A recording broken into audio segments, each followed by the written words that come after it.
Good evening. My name is Alfrieda Baldwin. I am a TakeCharge ambassador. I'm on the board of directors of TakeCharge, and it is my honor and privilege to be your MC this evening. I don't know about you all, but when I sit down at my Thanksgiving dinner table this year, one of the things I'm going to thank God for is the courage and vision of Kendall Qualls.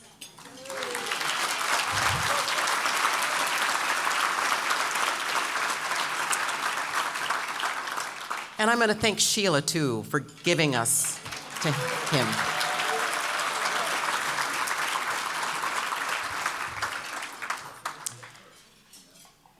Take charge, I tell people, is an answer to prayer. Because I'm a baby boomer. And I grew up in a middle-class family, and our values were faith, family, and education. And I grew up and got busy living my life and wasn't really paying attention to what was going on in the Black community and really in all of America. And without me noticing it, all that disappeared and it broke my heart. And I would look at young Black kids and I would think, my Lord, what have we done? And I was praying for something like Take Charge. So I am so very honored to be here and just so excited about what the future holds.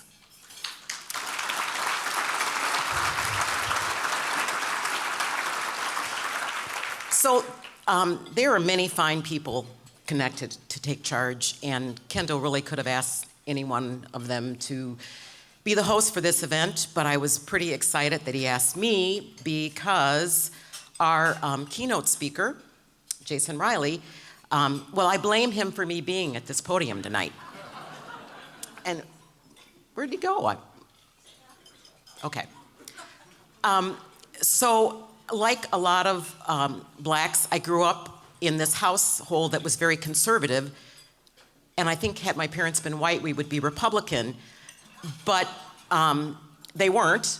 And so I grew up hearing that the Democrats were the party that were our friends, and the Republicans were mean, bad, racist people. And so even though I had these conservative values, I voted for Democrats. The first vote I ever cast was for Jimmy Carter.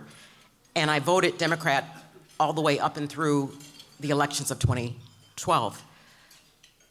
But in the second term of Obama's administration, the systemic racism stuff started bubbling up. And I started finding myself unable to marry my reality and what I was seeing in the country with that message. So I went into sort of an identity crisis, and I started looking for conservative Black voices and discovered Jason. And then I discovered that he was coming here for a luncheon event. And I thought, I need to go. I need to see if there really is another Black person who thinks the way I do. And then I thought, you know, white people are fine. I'm married to a white guy, but it would be nice to meet some Black people in Minnesota who believe this. So I thought, I'll go to this lunch. And I go, and sure enough, these two women come and sit next to me, two Black women. And at the time, I was like, am I conservative? What am I? Am I crazy? And I started talking to them, and they were even more to the right than I was. And so we heard Jason's message, and it validated a lot of what I was thinking. But more importantly, I met these women, and then I met some of their friends. And I call us the dangerous Negro ladies.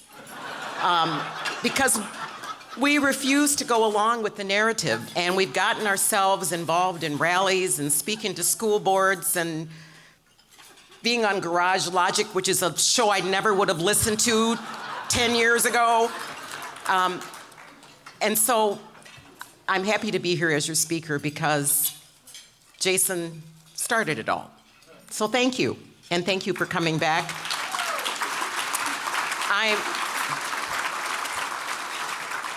I am very excited to hear your talk tonight. I would love for us to get to a post racial America, because I'm tired of where we are right now. So,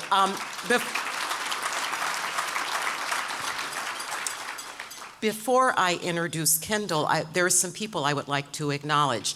I understand that there are some young people here, and anybody under the age of 50 is young to me anymore.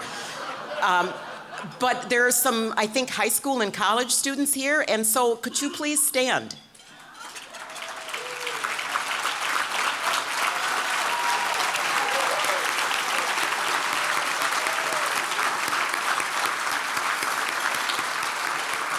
Thank you, thank you. So this night is for you. We kind of dropped the ball, but we're gonna pick it up again, and we're gonna pass it on to you. So I'm glad you're here. I hope your minds are open to being willing to think critically and not be told stuff that just doesn't make any sense. Open to being awake and not woke, because I'm sure you all know that woke is grammatically incorrect. So, I would also like to acknowledge the TakeCharge ambassadors. So if you are a TakeCharge ambassador, could you please stand? Please.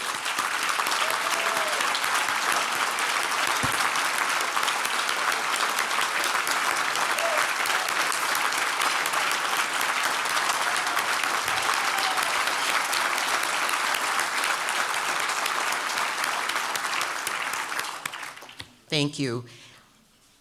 It takes a lot of courage to buck the narrative and to be willing to step out of the lane that we're supposed to be in. So I personally want to thank all of you who have joined Kendall in this endeavor. And then the last but not least group of people I want to acknowledge are the men and women who have served our country. I am the daughter of a World War II vet and a Vietnam vet, sister. And so I have great appreciation for the sacrifice and efforts of our veterans. And so if you are a veteran of any of the branches of the military, could you please stand and be acknowledged?